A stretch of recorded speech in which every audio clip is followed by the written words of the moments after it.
you're still watching NTV Tension with Mr. Ashley Goodson, the Africa. Y'all know we make it happen for every single Saturday from 11 to 12 right here on NTV Uganda. Of course, today, y'all know last weekend there's an issue that happened at Mara High School of teasing and bullying. So today we have Dr. Lwarence Muganga, Vice Chancellor from Victoria University. We're going to break it down for you. We know what's the root cause of this issue that is happening that happened at Mara High School right here on NTV Tension. With me in the studios, allow me welcome my Vice Chancellor. Of course, y'all know me from Victoria University, and we are representing the great institution.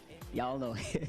Hey, Ashley. Yes. Good to be on T Nation. Finally, this is my office. I get to find you in your office, finally. You always come to my office. That gentleman, the DJ there, is taking me back to those days I used to go to Silk. Okay. Remember that thing? You were not born, maybe. Yeah? Which year was that? 1998, 1999. We've been here for a long time. You know? I don't even know what I'm doing on T Nation. But I'm here, right? Good to have you, sir. Good having you, too. It's been a minute.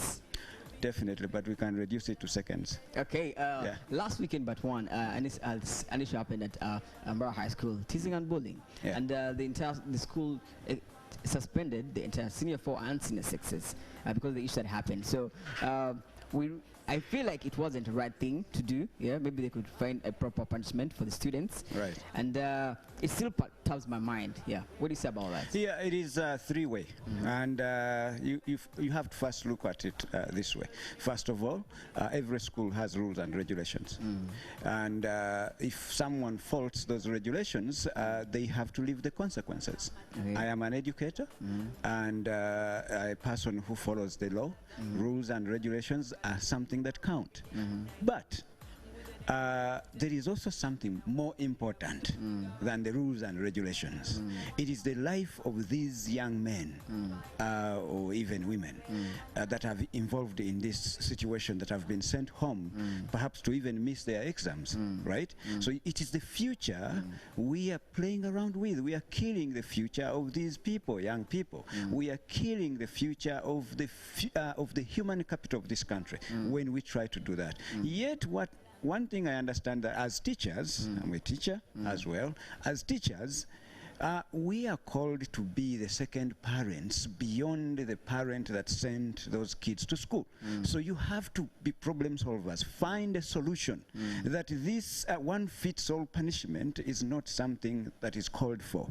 Find a solution, solve the problem, let learning continue. Before I find the solution, what's the root cause of teasing and bullying? Of course, and that's the third tier I wanted to talk about, which is of course, this is kind of people being young, right? That the adolescent, like the young age, everything. You know, when we are young, I've been young before, and sometimes I've involved myself in such things.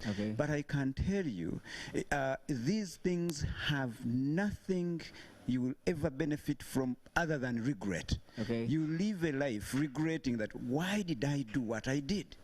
Suppose I killed someone's child in doing that kind of evil things, that teasing, bullying. I remember we had, when I was doing my senior 3, senior 4, we had some kind of terrible behavior where every newcomer coming, we had to tell them to shower under a certain tree in broad daylight. Which school was that? That was Mendekarema, like it used to be the big MPG that time. Now it is, I think, Wachiso. But I was a victim of that, and I had to refuse to shower under a tree, broad daylight, and I had to sleep outside the entire night with my mattress, my suitcase, until the following day. So looking back, I'm saying, like, why would people do something like this? It is something that torments you when now you become of age and you're thinking maturely, and you wonder, why did I do such things? So to the young people out there, my really, really humble call or message is that do not cause yourself future depression. Do not cause yourself future stress. Do not cause yourself future regrets by involving yourself into bullying, teasing others. They have no benefit other than future tormenting of your own self.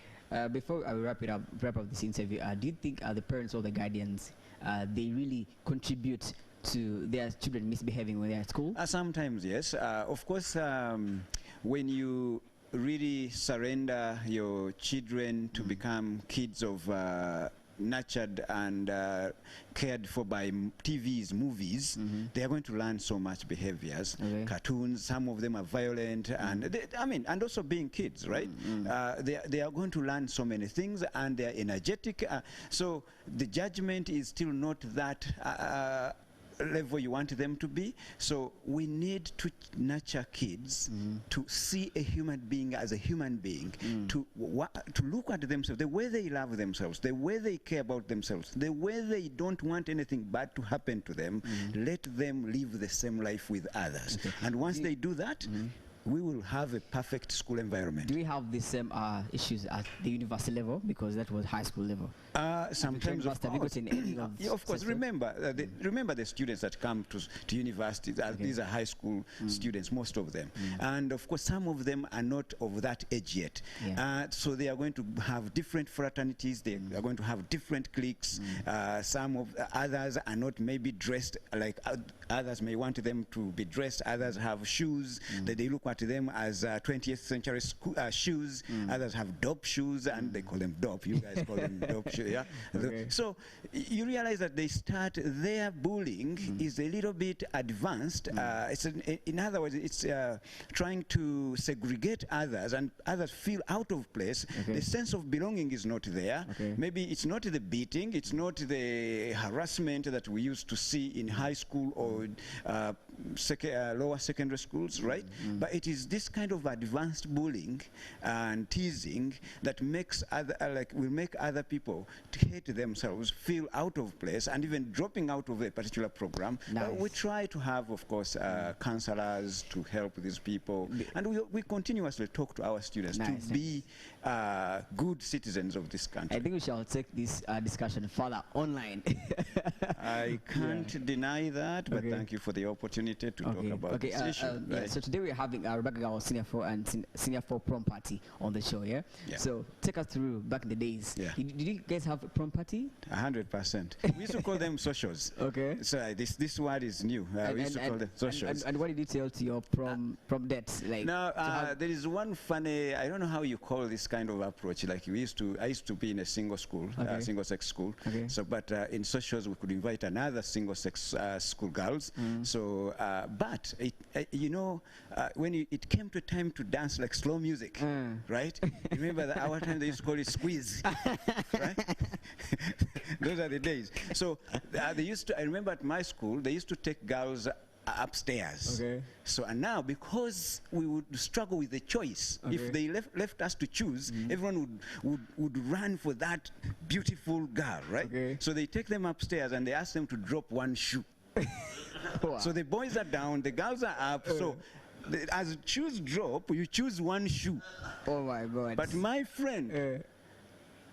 You may be unfortunate. You had seen one girl you don't want to associate with, and you choose their shoe, and then you have to dance with this girl. Oh my God! I think next time I should have you as my co-host on the show, because good to have you, Dr. Lwarence. It's a pleasure, Ashley. It's a pleasure to be on T Nation. Thank you, NTV. Thank you, everyone. I look forward to. We haven't seen Victoria University's how they call it, Freshers Ball. I don't know what's happening. No, we are going to have one. Trust me. October. You can come and host it. I think you should come and host T Nation on our Freshers Ball. Definitely. Yes. You're good to go with the prom party for Reggae Girls.